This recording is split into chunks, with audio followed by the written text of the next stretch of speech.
Hello, everyone, and welcome to another episode of Women Winning Wednesdays. I'm your host, attorney Elsa W. Smith, and I'm also the owner of the law offices of Elsa W. Smith, where our mission is to empower women through estate planning. Through this show, my hope is to give you the tools that empowered women need to win. And I'm really excited about the show today because I not only have one, but I've got two experts joining me today as we wrap up Women's History Month. And we can all agree that we've had amazing guests throughout the month of March. But let me tell you about our guests today. Denise and Oliver Marcelle are speakers, authors, coaches, and marriage enrichment content creators. They've been married for 21 years, have 3 children, and 1 grandchild. Out of a passion for helping relationships to grow and the desire to lower the divorce rate one marriage at a time, they co-founded Denoli LLC. It's a marriage enrichment and self-development coaching company. Through seminars, books, coaching, a podcast, videos, and social media posts, they offer a candid look into their own marriage with the goal of being to encourage couples and help them explore, grow, and learn together.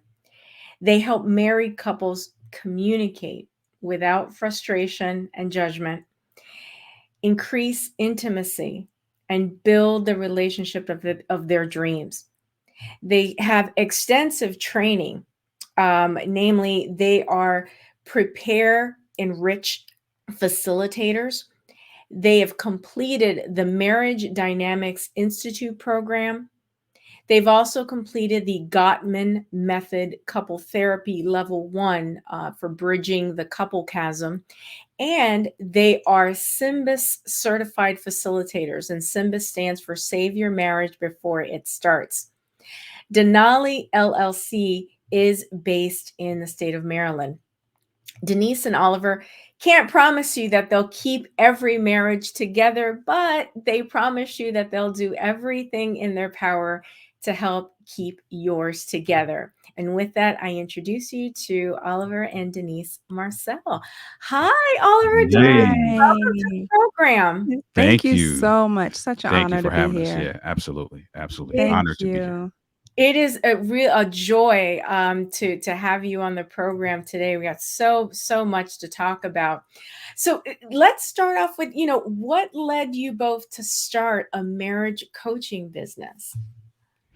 Wow. Well, that certainly was not in the cards for us when we got married. We never really thought that this was the path that the journey that we were going to be on. But sometimes, we would talk about something that happened in our marriage or just an incident or how we handled that incident, and we would do that, and a lot of people would come up to us and say, man, thank you for showing us how to do that. We love your ministry. Thank you for talking about that really helped us. And we were like, this is not a ministry. This is not a ministry. This is just us being us Trying to make and it. trying to make it and showing people what we did to make it.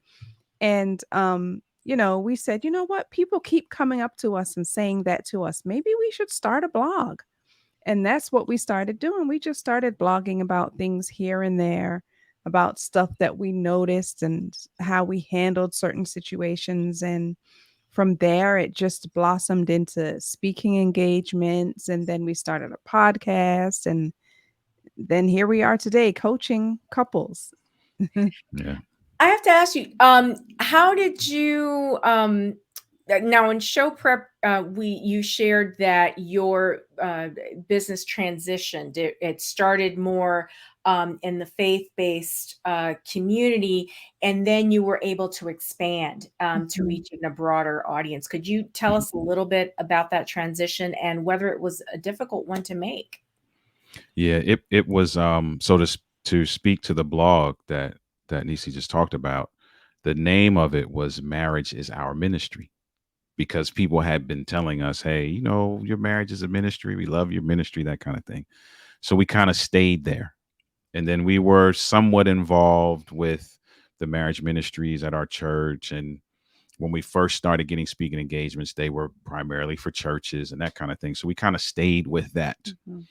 And then I was at the time working for a large corporation, and I sat down with the lead psychologist for that company and was just sharing with him, man, I would love to do what you do and speak to corporations and speak to various groups in the corporate space about communication skills and relationship building and all of that kind of stuff. And so I presented to him what we do, and he loved it. He was like, I love this. This is great. Got a question for you though. Is your audience going to be the faith-based audience? Because if that's the case, spot on. Keep pushing. Keep chugging along.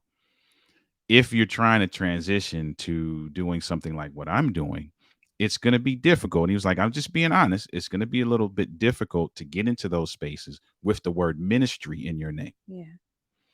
So consider changing it. And so we sat on that for a while. Mm-hmm. And then finally we're like, you know what? Let's go ahead and change it. Because the thing was, we were like, and you can speak to this. I think the thing I grappled with was, I don't want people to be like, because the faith-based, let's people who don't know me, your listeners will know that I'm an honest guy. Let's be honest. Yeah, in this show, we keep it real on this show. Thank you very much. And most of us are listening. I don't think I'm appealing to the kids set. So we're all adults here. Got you. So and so the faith-based community can be very judgmental. Yeah. And I was like, well, I want to keep that community, but at the same time, I don't want people to be like, oh, well, he's changing and he don't want to be associated with, God. And it was nothing like that. So we sat on it for a while, and then we were like, you know what? This changing our name has nothing to do with who Our we are identity. as people, Yeah. right? And who our character is. People know to this day, even with the name change, it is very clear everywhere I go that we are people of faith, right? So we decided to go ahead and go with the name change, and that's a whole nother thing, how the name Denoli came about. And so we decided to do that, and it's been fine. The transit, it honestly, and would you say, I don't feel like it has been a transition except for what you see on the paperwork. Right. Only on paper. I don't think that it's been a difficult transition outside of that. Nothing actually has been difficult about it. Yeah, because the concepts, the ideology behind what we teach, Yeah. the principles are the same. Nothing has changed. Right. Yeah. Relationship building across the board is the same, whether in the corporate space or in the personal space. There's some nuances, there are some components that are in both. Yeah. And so the only thing different, I would say, is that, in the faith-based space, you have more liberty, obviously, to talk about spiritual and Christianity-based concepts that align with those components. Yeah. I think that's the only difference. Well, good. Denise, let me ask you a question. Do you find that the people who reach out to Denali, are they mainly women? Is it a 50-50 split? Or is it men? And, so, Oliver, please, speak to this as well. But what is your experience? I think it's mainly women, mostly women. We do get a very fair amount of men as well. But if we were to tally it up, we would probably notice that it's mainly women or mostly women.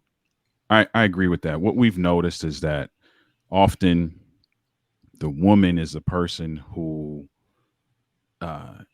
initiates wanting or feeling like this type of situation is needed. And they reach out once they feel like they've gotten their husband or significant other on board. The men that tend to reach out, I won't say this is across the board, but for us, I'd say 75% of the men who reach out because they know I do something specifically for men. And so that kind of draws them in, so to speak. But as it relates to couples, I would agree with you. It's mostly the women that initiate. Yeah. Well, good. What what keeps you motivated to continue this work? Because it's not all glamorous. You're human. You've got your own marriage, 21 years and counting. Mhm. And you've certainly had ups and downs. What motivates you to keep going? What's your why? I think it's refreshing, it's encouraging to us when we see that we've helped other couples. And I think when we fall into a rut or we get frustrated, like you said, or, we get a little down about whatever regarding the business or regarding our relationship, I think that it's encouraging to us to be like, man, do you remember the tips and the advice and the coaching that we gave to this couple? Look where they are now. They're doing so much better. And so it's encouraging to know that what we're doing is helping. And so that is what I think motivates us. And, we get into the rut and we're like, wait a minute, we're helping couples. Remember this couple, remember that couple. Let's refocus, take a little break if we need to, go on vacation or whatever. But remember to keep that in mind that we are helping. What we're doing is making a difference. Yeah, I would agree with that 100%. I tell people often this experience has been just as, if not more, beneficial for us Yeah, absolutely. than it is for the couples that sit in front of us. Yeah. And then, like you said, when they have that aha moment, Yeah. like I'll give you an example. I'm still living off of a high that happened months ago Mm. with a couple that had a significant breakthrough, and I'm still kind of living off of that. Just seeing that happen is just so, It's it's encouraging. encouraging and it's rewarding, and it also helps. Let's be clear, it helps that we love doing it, Right. Yeah, for sure. because there's some people who do what they do because they're good at it, Mm. but they don't necessarily love it. Mm. Ooh, what great insight. Yeah, And those people burn out a whole lot faster absolutely. than the person who does something and they're just fatigued from just the overwhelm of just having so much of what you love to do. I Yeah. think we're on the other end of that, Yeah. where there are times where we're like, yeah, we got to shut some things down and kind of regroup, but it's not because we don't like what we're doing. It's just Right. because we've given so much Yep. that now it's time for some To things to fill be our poured, cup right, to be back up. poured back Yep. into us. So Yep. it's important that you love what you do. Mm-hmm. Absolutely. Amen to all of that. For those of us who are not familiar with coaching in general, and much less, couples coaching or marriage coaching, could you give us a peek into what your intake process is, and perhaps what a typical, if there is such a thing, typical therapy session looks like? Sure. Yeah. So I think that I'm sure that coaches do different things, different coaches do different things. But as far as we go, if a couple comes to us for coaching sessions, typically there's an assessment that we ask them to complete first. Excuse me. And then once they complete the assessment and email it back to us, we will go over the results of the assessment with them for the first maybe one or two sessions. And then after that, we'll base our coaching sessions specifically to the results of their assessment. So each session is really individual because we typically base it off of the results of that couple's assessment. Yeah. And we don't, it's not a requirement that you take the assessment, Right. but it's strongly encouraged, because we've done this, but I don't necessarily, this is not the thing I like to do. We don't really like to wing it, because what'll happen is every session you'll come with some new thing, Mm-hmm. and we're just kind of bouncing around, Yeah.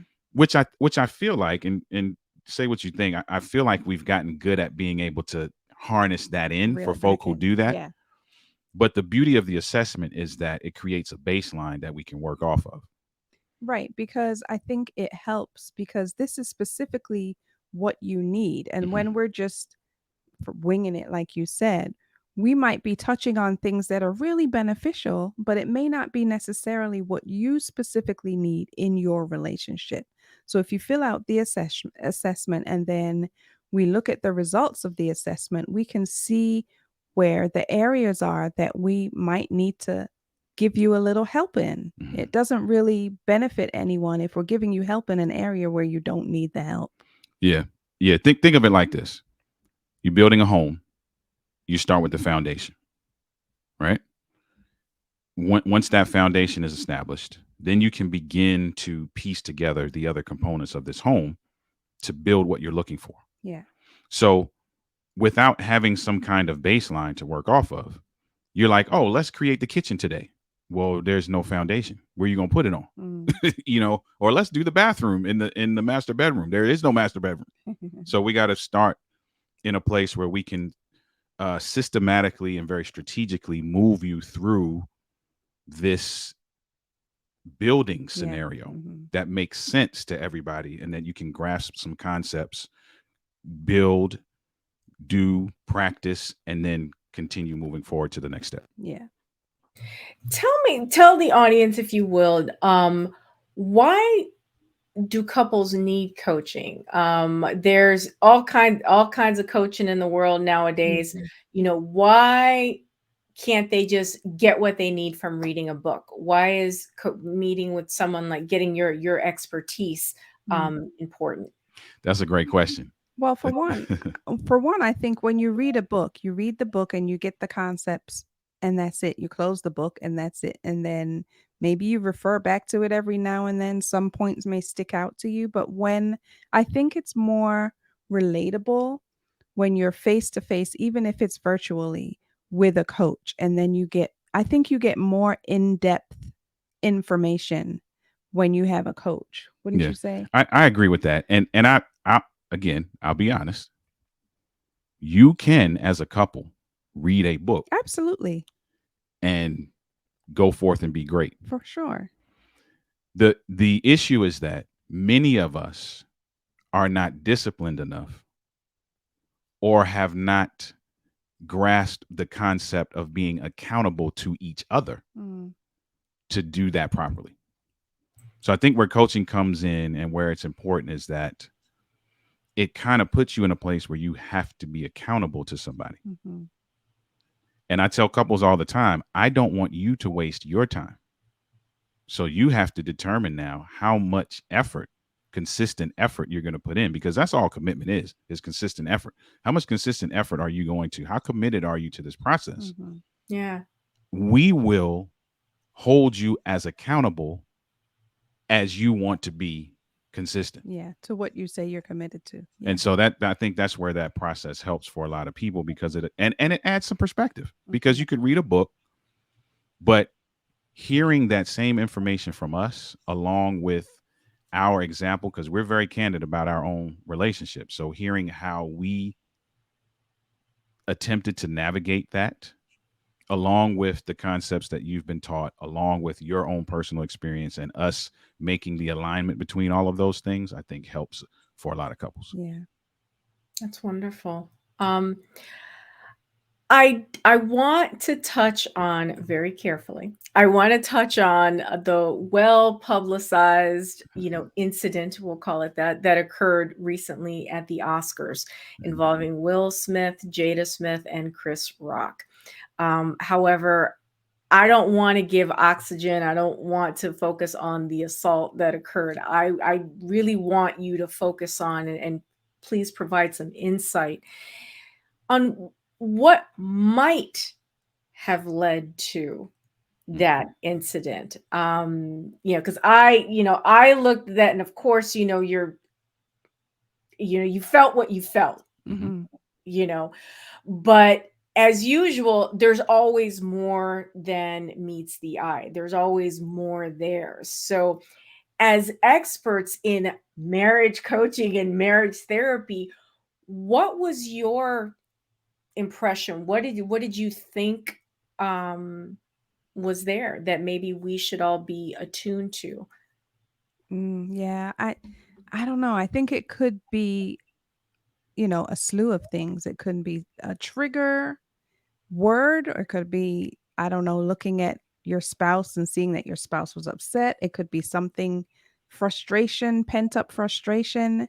And then seeing your spouse is upset, you just take out that frustration without really thinking Mhm. first. It could be, I don't know, a myriad of things that Yeah, cause that.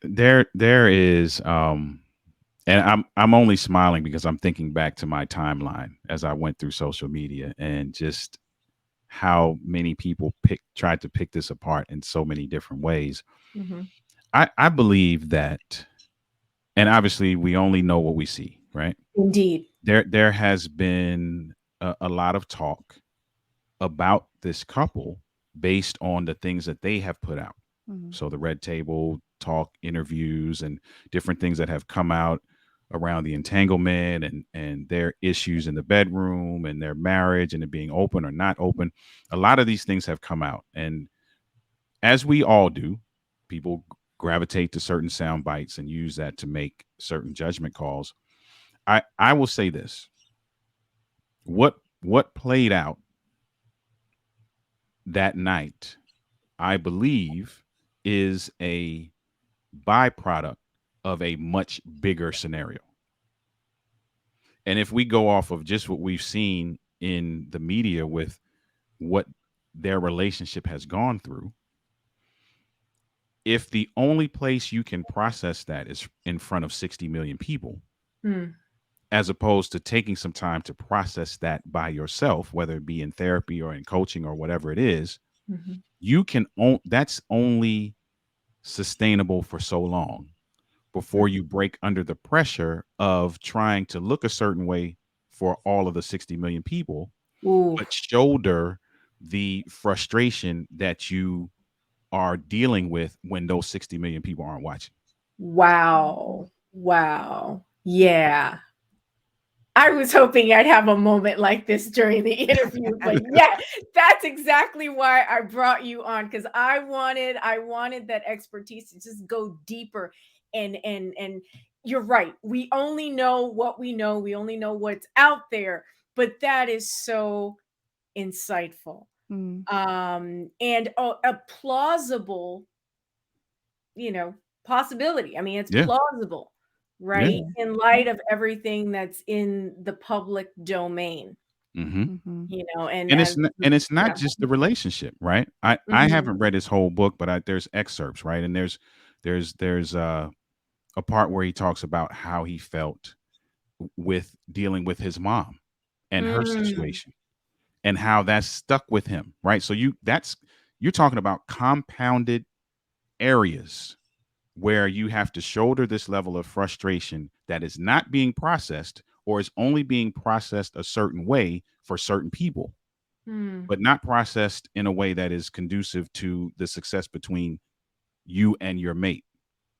You can only hold that up but for so long. Mm. Like Wow. you can't shoulder that forever. At some point you snap in one way or another.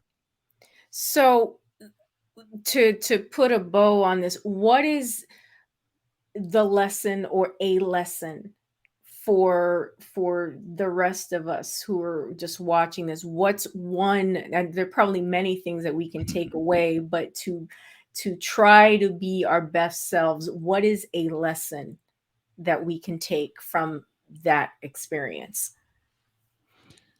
I would say if I had to pick one lesson is that One. we have to be more intentional about our going through our own process of self-discovery and self-development. Mm. Mm. And it has to be authentic. It can't be because I want to look a certain way for you or I want to appear a certain way for this person. It has to be something that I am very intentional about digging into myself for, to use your words, be the best version of myself. Mm. Yeah, I love that. I just want to let that breathe for a minute, like when you said it. In now I'm going to pivot more to estate planning. In an estate planning context, sometimes creating a comprehensive plan is a bit challenging when both the spouses, if we're dealing with a married couple, when both spouses are not on board. I've seen many instances, just like in your in business, where in many cases it's the woman who is reaching out initially. That has been my experience. A lot of times it's the wife Mhm. who is reaching out because she has seen one of my many webinars or attended, something I did in person. Um, but in some cases, not all, there can be some resistance on behalf of the other spouse. Now, granted, there can be any number of reasons, but one of those is, would you agree, a bit of resentment that she took the lead, and he kind of feels like, wait a minute, she actually went ahead and did it. She actually went ahead and made an appointment with an attorney, and she talked to an attorney, and did I not, and I somehow feel inadequate Yeah. because it should have Mhm. been me. Right. What can you speak to that dynamic? That's interesting you say that, actually. I think more than I think they may want to portray it as resentment, Mm, but I think it's probably more of an embarrassment. Man, I really should have done this. And she did mm, it. It should have been me, like you said. But I Mhm. think to make it not seem like they're embarrassed, they might portray it as resentment, which still too is not really that great. But I mhm, Yeah. think it might be, yeah, just to cover up the fact that they should have done something and they know that they should have initiated it, but they didn't. I actually would agree with that. I would agree with that. They're often, and I can only speak for men, mhm, often what looks like on the outside as arrogance Mhm. or as me pushing back or resentment in this case often masks some level of insecurity. Mm. mm, So, should I have been the person that did that? Mhm. Or how come I don't feel as engaged as she is in this process? Or, Mhm. there's a lot of things that could play out that way. But I see that too with us as well, because you'll have especially in some of our initial sessions, you'll see the couple is there, the wife is attempting to be engaged, the guy's just like, Yeah. he's just there with his hands crossed, looking like, Yes. okay, what is this really going to be about? And sometimes that is, and I've noticed, and I don't know if it's the same with you with estate planning, but I've noticed in our space, often as we kind of peel back the layers, that is some level of insecurity. I don't Mhm. know mm, what this process is going to be like. I Mhm. don't want to really put in. I don't want to get played in the process, and some of those kinds of things that take place. So yeah, I Mhm. would say there is some level of what may appear to be resentment that may be some level of insecurity for Yeah. whatever reason. Yeah. and to follow up on that question, would you agree that, I don't want to call it conflict, but tension that is unresolved, right? That's not, Mhm. the light isn't shed on it. If it's not, that can certainly impact, not the legal and financial decisions that they need to make as a couple, as a family. Would you Yeah, agree? Without a absolutely. doubt. 100%. Because if you're holding on to resentment because of whatever reason, but then you're still trying to move forward with estate planning or any other thing in your relationship, if you're holding on to resentment, it's going to show up in the way you speak, in the Hmm. way that you present yourself in your body language. And then your spouse is going to see that and be like, "Mom, well, what's wrong with you? Why are you acting this way? Why are you talking like that?" Hmm. And you're Yep. never going to get to fix whatever or work on the estate planning or whatever else it is that you're trying to work on in your relationship, because you're holding on to the resentment and your spouse is focusing on your resentment and not the project at Hmm. hand. So Yep. it definitely is going to impact trying to do anything. I agree with that. Your approach to conflict is going to be the formula that you plug everything else into. Yeah. And you may Mhm, not know you're doing that on you may not think you're doing that, but if you think about, like, anybody who's listening, if you think about and are really honest with yourself about how you deal with conflict, Mm-hmm. that is how you deal with everything else. Yeah. Wow. Wow. So how you communicate in conflict, how you process in conflict, the assumptions or the conclusions that you come to, or the things that you do without any level of clarification or negotiation or explanation, you apply that to everything else. And so if you're unable to resolve whatever the other conflict is, you're going to come to the estate planning table. You're going to come to the marriage coaching, relationship coaching table with that same formula. And then there's some unpacking that has to take place to understand what the root cause of that is and then deal with that, Right. so that now you can begin to craft new formula, new strategy that now allows your estate planning process to go a little bit smoother and gives you and opens your mind now to hear what you need to hear and Mm-hmm. do what you need to do. Thank you so much. I feel that I just got a little bit of therapy that I can use for my own on my business and my clients. So thank you.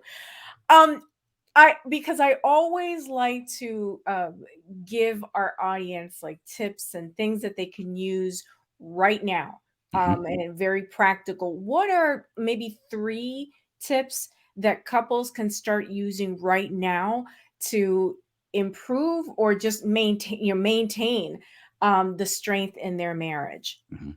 Yeah, it's a good one. Yeah. So maybe one tip, it's very simple and you hear it all the time, is communicate. A lot of times we just communicate what we think needs to be communicated, but we always say talk about everything, even if it seems insignificant, because you hear also too a lot of couples say, well, why do I have to say that? He or she should know that already. Mm, Well, we say don't leave anything to chance Hmm. because that's a great way to avoid conflict. So talk about any and everything. If it's insignificant, then fine. You've talked about it, move on. But maybe it is something that your spouse never thought of. So we just always say communicate and talk about everything, Yeah, even if it that's a good seems one. insignificant. That's a good one. And obviously there's nuances to communication and ways that you can, components you can add, but be in a space where that line is so open that you can have conversations Yeah, for about sure. anything. Because conversation, if you think about it, right, the only way I can learn about what you do is to ask you some questions and for you to tell me, give me some answers, Yeah. right? And that dialogue is so conducive to learning, Hmm. which we should be trying to consistently do in our relationship. So yeah, that's a good one. Yeah. I would say the second one, identify take some time to identify your most important emotional needs. Mm. ooh. So there's all kinds of needs, right? There are needs that make you feel comfortable. There's all these different types of needs. The needs I'm specifically referring to are the needs that when they're met, you tend to fall in love with the person who meets them. Hmm. What are those needs?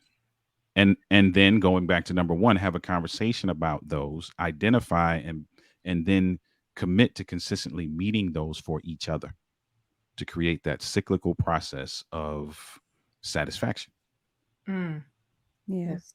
Too. So communication, making sure that you identify those essential those needs. Mhm. For some reason, I thought of love languages, like what Yeah, Yeah. yeah. That can definitely be incorporated in that process. Yeah. And for people who aren't really in a space where because there's some people who haven't done this before, right? So I'm not even Right, sure how to articulate what that is. Hmm. right. That's a good place to start That's a good place to start. Yeah. because it gives you at least some foundation that you can springboard from and be like, oh, you know what? I thought about this and this and this too. Right. Mhm. Yeah. Can you give us Maybe, one more? yeah. Sure. A third, a third tip could be to create experiences that build intimacy. Ooh. Mhm, And when I say intimacy, sexual intimacy, sure, but mhm, not necessarily just sexual. There's all different kinds of intimacy. There's emotional intimacy, there's experiential intimacy, there's intellectual intimacy. Anything that brings the two of you close together in an intimate way. mhm. Create those types of experiences, and it will really, really help your relationship. Yeah, that's a big one. We preach that often. Yeah. Is the experiential piece, because what it does, like if I tell you and your spouse to work on being more emo growing your emotional intimacy, Hmm. that's it's a little tedious, I'll be honest. It's a little tough because it requires you to work on some other things, Hmm. vulnerability and all those other things. If I tell you to create an experience that puts you in the same place and gives you a common goal, no matter what it is, it could be cooking a meal together. Hmm. Over time, as you create those experiences, you'll begin to see that all of the other things begin to organically grow. You're talking more. Hmm. You're talking more about in-depth things. You're laughing more. You're closer in proximity. There's so many things that are happening that allow your intimacy level to grow. And you look back, or you look 6 months down the road and you're like, wow, we're just like madly in love with each other. How did that happen? Yeah. And so that's a big one. Yeah. I love this, and I am as we're little over the top of the past the top of the hour, but I've thoroughly enjoyed Aw. this conversation, and I'm so grateful to both of you for being gracious with your time and just coming on and just sharing with the Women Winning Wednesdays audience your wisdom, your insights. How can we support you? How can we follow you on social media? So if you go to our website, Mhm. denoli.org, it's denoli.org. From Okay. there, you can go to all of our social media outlets. We're on Facebook, Instagram, LinkedIn, what else? Twitter, YouTube. YouTube, all of those places, and you can get to it from our website. But our handle, though, is Denoli at Denoli LLC. Yeah, that's all of our social media. I will say with that too, come be a part of our YouTube community. We're trying to Yeah, grow our yeah, YouTube absolutely. community. Yeah, we're trying to grow our YouTube community. So it's youtube.com/Denali LLC, because everything is Denali LLC. Come Okay. join us over there. We put a lot of stuff up there, Yeah. that individuals can, and it's things that we are trying to be real practical about, stuff Right. that you can do and Hmm. try right after you watch the video. Yeah. I don't forget because I know that either one or both of you have authored a book. By any chances, can you tell us how what the book or books are and how we can support you in that respect? Sure. The first one. So we And have a feel free to No, show go it ahead. if you've got one of yeah. them. I'd Go love ahead. for the audience to You can talk see. about that one. So we have a couples journal. I don't know if you can see it, but it's called And Have a Conversation Yes, it's kind of Couples bright. Journal. yeah, I Yes, know it's a bright. little bright. It's a little Yeah. Yeah. bright, but So it's but a couples journal. It's called Have a Conversation, and it's basically a way for couples it's to help couples initiate conversation, Mhm. because we notice, speaking with a lot of couples, that it's hard for them to start or initiate a conversation. And so this journal will just help them. There are excerpts in here of our journaling to each other. What we did was write in our journal whatever our thoughts or concerns was, and then we'd give it to the other person. Like I'd write something, I'd give it to Ollie, he would read it, and then we talk about it. And yeah. so we figured that that's a great way for other couples to do that too. So you can see his thoughts and her thoughts in the journal, just little excerpts here and there. And then we've left some blank spaces for the couples to be able to do the same. Yeah. And there are topics, I think it's 12 topics in Hmm. here that Yeah. are 12 topics that we feel like are typically the pretty topics that, typical. pretty typical in marriages. So, Yeah. And then we left blank spaces in the back for couples to create their own topics to have a conversation about. mhm. I love that. So so if we go to your website, will there be information on the book Yep. and other There Yes. will books be. Yep. Yep. that you Th- published? Yeah. You'll see both there. So the other one is Overcoming the Man Laws, which you probably can't see because that's bright as well. Overcoming the Man Laws for the man who wants to be his best despite what he was taught. And it's basically my journey of self-discovery in a few areas. There's 8 areas that I picked that I kind of grappled with Okay. learning how to be a good husband, a good father, a better Mm. man. And so I talk about that and some of the lessons that I've learned along the way. And both of those, yes, are on the site. If you go to the site, you'll see both of those there. I love that. And with that, I just want to say thank you again.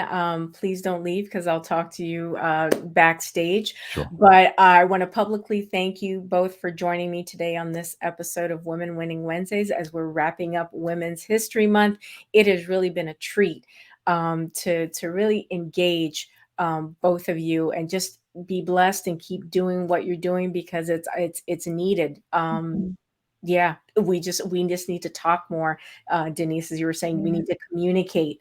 Yeah. And Oliver, I mean, with men and women as well, but with men, there's always more there than meets the eye. Right. Indeed. All Yeah. right. So yeah, we could have like 10 other conversations just from Really. this one. Yeah. But unfortunately, we only have a limited time. But thank you so much. And don't know if you have any last words you want to share with the audience about, again, you've shared your website, but just about anything in closing. Yeah. Well, first, thank you. Thank you so much. Thank you for allowing us Yeah. to be on this platform and to share with your audience. We don't take that lightly. Mm-hmm. We appreciate the information, the opportunity to To do that, share. to share Yeah. some information. I would say in closing, I'll say we'll reiterate the third tip is be intentional about creating an experience today Mhm. that helps to grow your intimacy. I love it. I love it. And with that, I'll say thank you and have a wonderful afternoon. Like I said, don't leave, and I'll talk to you backstage. Okay. Everyone, Oliver and Denise Marcelle, they were absolutely fabulous. I want to thank you all for joining me on this episode of Women Winning Wednesdays.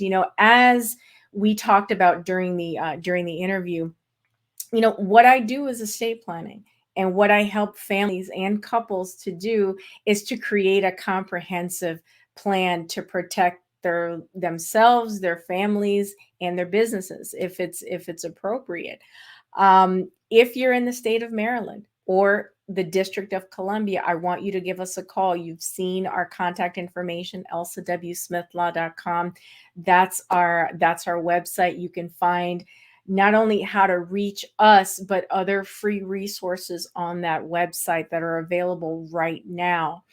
Again, thank you for joining me on this episode of Women Winning Wednesdays. I will see you next week. Be well, and I will talk with you then. Take care.